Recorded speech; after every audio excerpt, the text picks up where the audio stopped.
মরার সঙ্গে সঙ্গে পড়ে যাবে কান্নাকাটির হির, সবাই মরে মাটি দিতে হইবে অস্থির। এর মাঝখানে গানের লাইনের আরেকটা অংশ আছে, কেউ বা এসে হিসাব করবে কোন ব্যাংকে কি জমা। আবার এই সম্পদের জন্য এক ভাই অন্য ভাইয়ের মাথা ফাটাবে। এই যে গানটা, এটা একটা বাস্তব দৃশ্য আজকে আপনাদের দেখাচ্ছি। ভিডিওটি ভালো লাগলে সর্বোচ্চ শেয়ার করবেন। যারা মনে করেন এই ঘটনায় আসলে রাষ্ট্রীয় হস্তক্ষেপ দরকার, এই কুলাঙ্গার সন্তানদেরকে আইনের আওতায় আনা দরকার। কারণ এমন ন্যাক্কারজনক ঘটনা যদি ঘটে তাহলে সেটার প্রতিকার কি হবে। দর্শক, কথা বলছি কুড়িগ্রামের নাগেশ্বরী উপজেলায় সম্পত্তি বন্টন নিয়ে পারিবারিক বিরোধের জেরে এক বৃদ্ধের মরদেহ, অর্থাৎ একজন বাবা মারা গেছে। এখন সম্পত্তি ভাগবাটোয়ারা নিয়ে 30 ঘন্টা, কয় ঘন্টা, 1 ঘন্টা 2 ঘন্টা না, 30 ঘন্টা দাফন ছাড়া ওনাকে রাখা হয়েছে। তো পরবর্তী সময় এই ভেজাল ভুজাল শেষের পর ওনার দাফন হয়েছে। ভাবা যায় এটাই বাংলাদেশ, যেখানে আমরা দাবি করি ইসলামের আইন চলবে, 95% আমরা মুসলিম বা ব্লা ব্লা ব্লা। আর ঘটনার প্রেক্ষাপট হচ্ছে গত 18ই ফেব্রুয়ারি রাত 11টার দিকে লিখিত চুক্তিতে 2 পক্ষের স্বাক্ষরের পর দাফন সম্পন্ন হয়। নাগেশ্বরী পৌরসভার 7 নং ওয়ার্ডের পায়রাডাঙ্গা বাজার এলাকা। কারা কারা আছেন, মানে এই ঘটনার সাক্ষী আপনারা, ওই এলাকার মানুষ, প্রতিবাদটা আপনাদের কাছ থেকেই আসা উচিত। এখন স্থানীয় সূত্র বলছে বা লোকাল পিপল বলছে, আজিজার রহমান যিনি মারা গেছেন, বয়স ছিল মৃত্যুকালে 75 বছর। তো উনি বার্ধক্যজনিত কারণে মারা যান। পরদিন বুধবার 11টায় জানাজা নির্ধারণ করে এলাকায় মাইকিংও করা হয়ে গেছিল। তবে সম্পত্তি ভাগাভাগি নিয়ে আপনার সন্তানদের মধ্যে বিরোধ দেখা দিলে নির্ধারিত সময়ে জানাজা অনুষ্ঠিত হয়নি।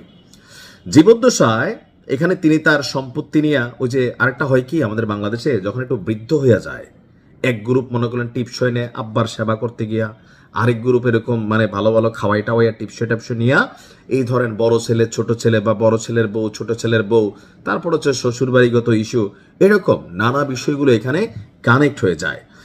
তো যতটুকু আমরা দেখলাম যে জানাজায় অংশ নিতে এলাকাবাসী উপস্থিত হয়েছে, এর মাঝখানে এই সম্পত্তি ভাগাভাগি নিয়ে মরদেহ কাফন পরানো অবস্থায় বাড়ির আঙ্গিনায় ফেলে রাখা হয়। এই ছিল আজিজ রহমানের 75 বছরের জীবনের অর্জন, যে এরকম কুলাঙ্গার কিছু সন্তান জন্ম দিয়ে গেছেন। মানে আমার কাছে মনে হয় যে এই বিষয়গুলোতে রাষ্ট্রীয় হস্তক্ষেপ আসলে দরকার হয়।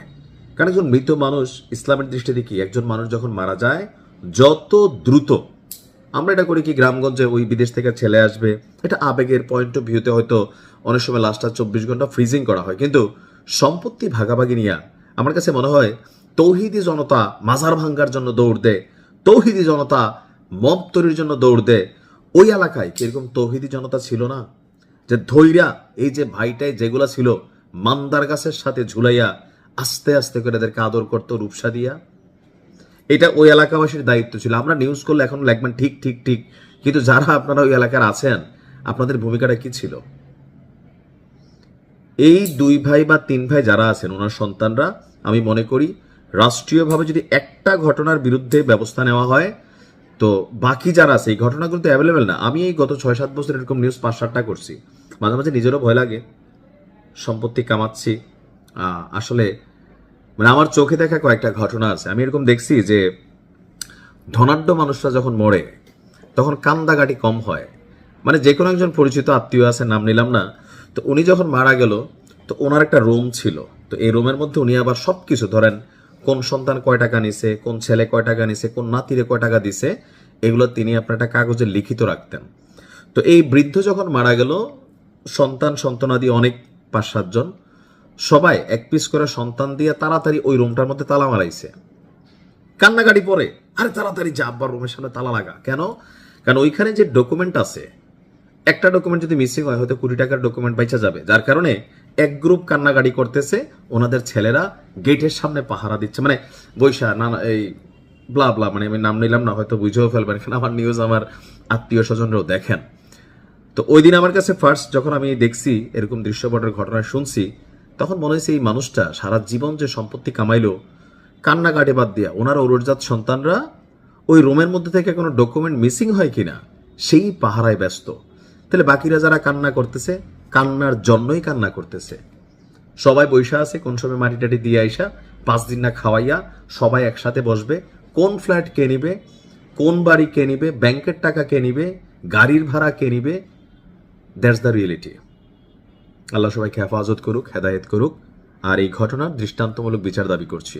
আসসালামু আলাইকুম।